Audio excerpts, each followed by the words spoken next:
we won 5 out of our last 6 last year.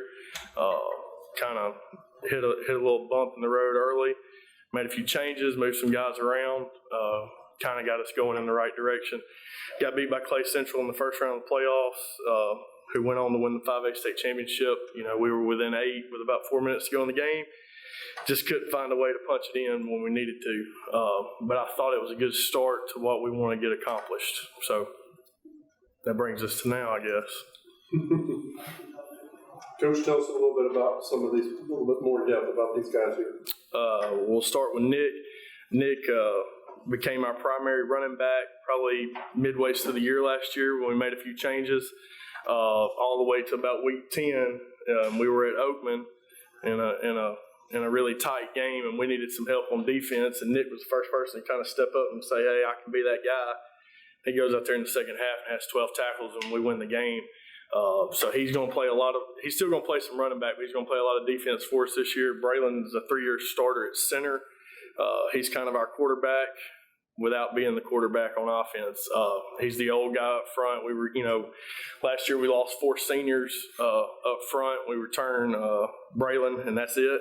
He's going to have 4 sophomores with him. So we put a lot of pressure on him and asked him to do a lot of stuff for us. Daniel Knowlton played linebacker primarily for us last year. He's going to move to an offensive role this year as our tight end, type of our HVAC guy, a guy that can kind of play everywhere for us. He's the X factor for us on offense. If he can stay healthy and play the positions we need him to play, it will help us tremendously offensively. So some dark horses that we might not know that you have not seen that will be coming up through the ranks that make an impact for you this year. Brody Musgrove is a running back. He'll be a 10th grader. We really didn't know what Brody could do until the spring. We played a spring game at Jefferson this year. I think he had about 165 yards rushing in 2 quarters, and so we found us another running back, which was great because that frees up Nick to play a little more on defense. Colin Daniel will come back as our starting quarterback. He did not start the first 5 games last year. We didn't really insert him until week 6, and that's kind of when we hit our surge. He's back, which is great. I think our guys kind of feed off of Colin a little bit. He's a little more of a fly by the seat of his pants type guy sometimes, which is good. It frustrates me sometimes, but I think we get more good out of it than anything. Chandler Brakefield be another receiver for us that played a little bit last year, but we're looking for him to have a bigger year this year. And then on defense, Skylar Trawick, we've inserted him at corner. He's going to have to replace Blaze Pickle, who was a 3-year starter for us, and that's a big deal. Staying healthy on the defensive side of the ball. If we can stay healthy on defense, I feel like we got a chance to do something pretty special. So, John, speaking of your quarterback, what kind of step do you think Colin can take this year going into his second year under your watch? Colin's got to take what Colin's given. Colin thinks every play is supposed to be a touchdown, and in the perfect world, that would be great if we could score every time we snap the ball. But he's got to learn to, sometimes it's okay to throw it away. We're not going to take sacks. We're not going to run around there and do things we don't supposed to do. And his main deal that me and him talk about, just don't get us beat. And you ain't got to win the game for us, but don't get us beat either. And I think through some OTAs and some 7-on-7s this summer, he's done a lot better job of that, taking care of the football. If you look at games that we lost early last year, we had a lead on Northside, we had a lead against Russell, we had a lead against Jasper, and we turned all of them back into losses because we gave them the ball back. Once we made that change at quarterback, it seemed to sure up some things for us. I'm not saying Colin's going to be a superstar by no means, but, he's still only 15 years old. But he does have 6 games under his belt to go along with these guys, so it should be a good mix for us, I hope. How do you feel about the line in front of them this year? Got a couple of losses there. Well, yeah, you lose 4 seniors up front. That's a nightmare for any coach. I don't care what level you're playing on. But the guys that we're replacing them with have really created their own type of bond. They've kind of attached to Braylon, and Braylon's done a really good job of just kind of keeping them under his wing a little bit of this is how we do things, this is how we don't do things. They're really athletic. I mean, these guys can play a lot of different positions on our team. They're just going to play offensive line for us. I think if you ask our running backs and our quarterbacks what they feel about it, they would give you 2 thumbs up. I'm really, really, really excited about this group up front, even though they should probably be playing on Monday nights. We're going to have them out there on Fridays. But after a couple of hits and bruises here and there, I think they'll be ready to go. Braylon, how do you feel about the communication with all those guys? I know you're at center, so Well, I'm sure that falls on you. we had a good bond last year, but I think this year, through the summer and through everything we've been through, we've created a really good bond, and we've come together, and things are starting to really click between the 5 of us. So I'm pretty excited about what us 5 will accomplish this year.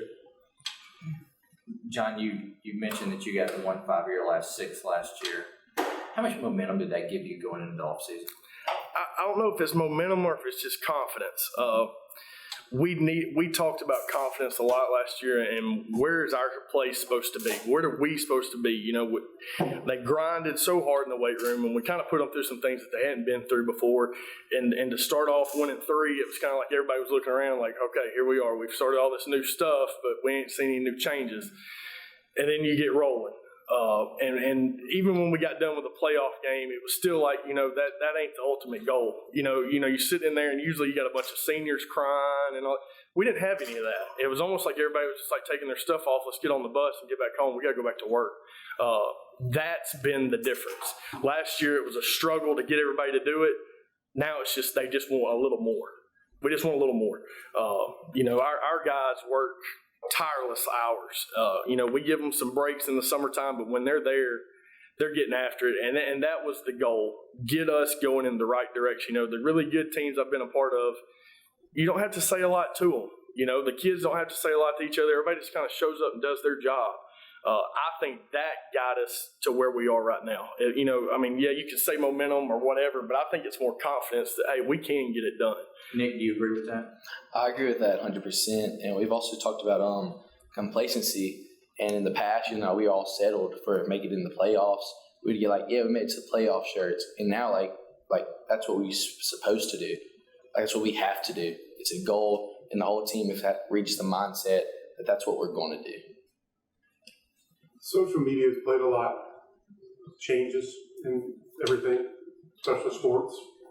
For you guys, for the players, how do y'all use social media during the week, game day, to prepare for your game on Friday night? Yeah, Dan. Yeah, you just got Twitter, so tell everybody about Yes, it. I just got Twitter and to contact and communicate with college coaches, but it's about all I use it for. Maybe get on there, look at some funny stuff, but other than that, I'm not really So, out of curiosity, glued to it. why were you not on Twitter before this?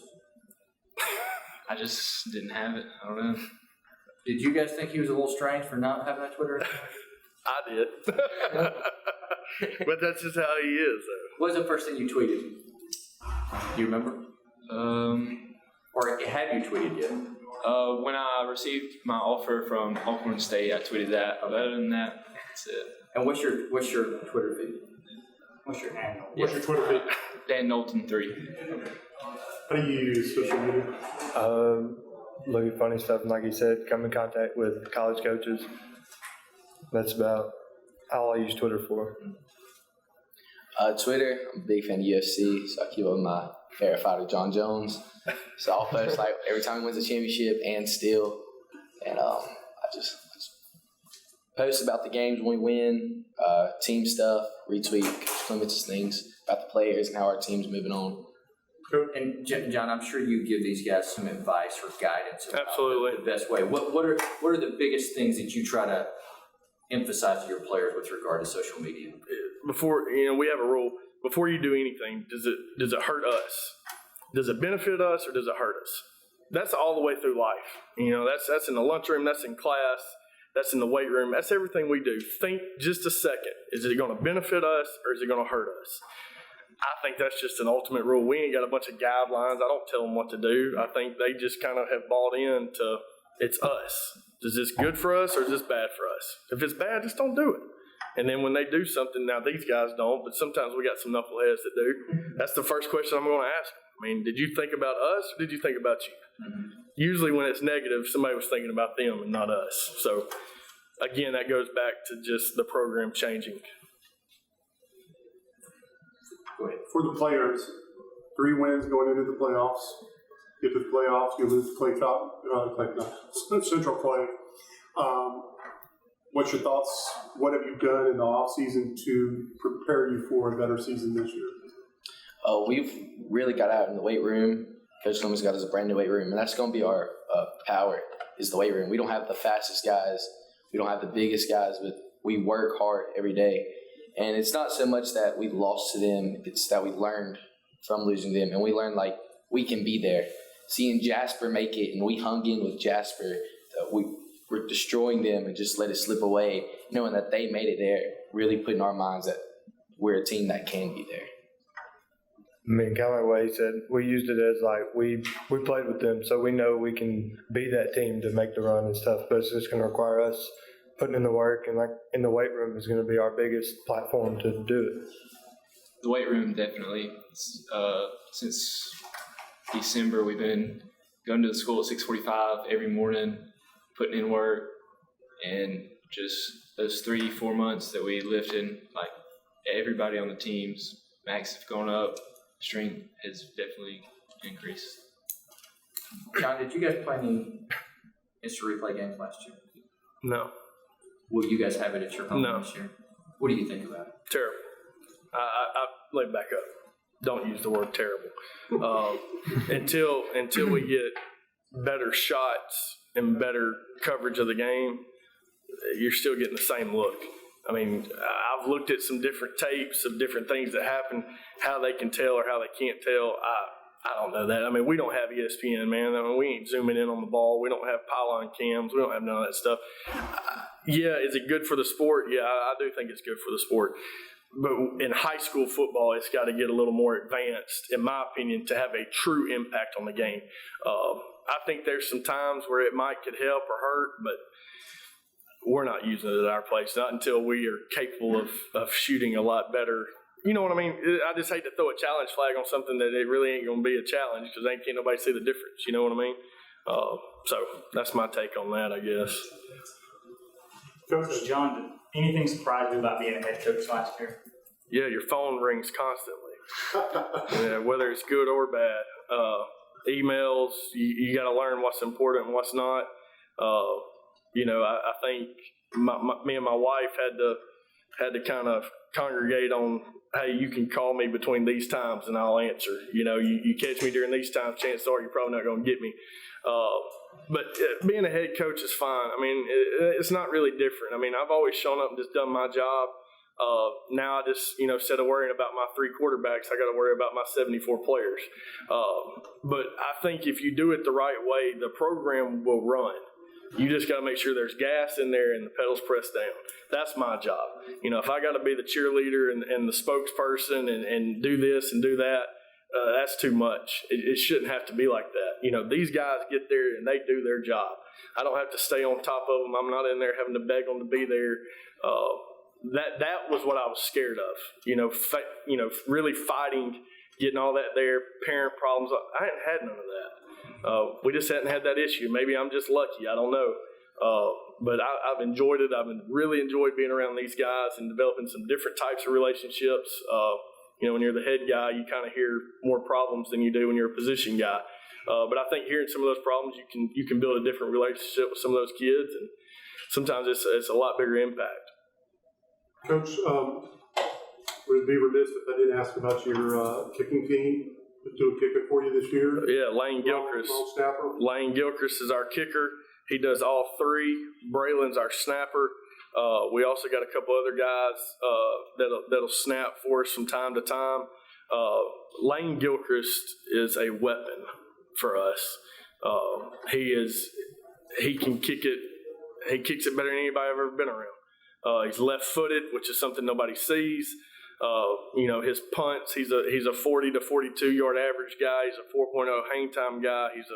I feel really confident if we get to the 30-yard line, 25-yard line, if we need to line up and kick a field goal, we can do it. I mean, he's good from 40 to 45, and he's consistent, man. And I'm telling you, he transferred from Homewood in December December? Yeah, in December.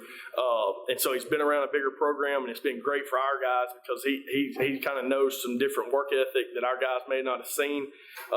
And he's not just a kicker. I mean, he's also an outside linebacker. He's a safety. Kid's a football player. But he's just blessed with a boomer for a left leg. Who return duties for you this year? Colin Daniel, our quarterback. When it comes to catching punts and kickoffs, I just want somebody to catch it. And he can catch it. He's really good at it. People say, well, you're an idiot for putting your quarterback back there. Well, you let the ball bounce around and go 15 yards past you, my guy's going to catch it. So that's the main thing. And we're confident in Colin. And Colbert Kidd will be another guy that'll return some stuff for us in the kicking game. But Colin's the main guy. Jerry Hood said the same thing about wanting to get a guy to catch it yesterday. Did you give that to him, or did he give it to you? I'm going to say he gave it to me, so that'll make him feel good. No, Coach Hood and I have talked about this a lot before. Kids don't play in the yard anymore, man. You don't drive through a neighborhood and see kids kicking the ball over the house and catching it or playing basketball or doing whatever. When I was little, I remember it like at Jefferson-Shelby. Me and my brother kicking punts and see who can catch the most in a row. They don't do that no more, because we didn't have Twitter and Facebook and Instagram and Fortnite and whatever the hell else they do. We didn't have all that. We had to play. So I think when you can find a kid, and Colin's probably one of the guys that has played, he probably still plays in the yard because he's still a puppy, but he's good at it. And he's comfortable with it, and that's what we look for, just who's comfortable back there, because everybody's watching you. So, and he's used to that playing quarterback, so it kind of works hand in hand.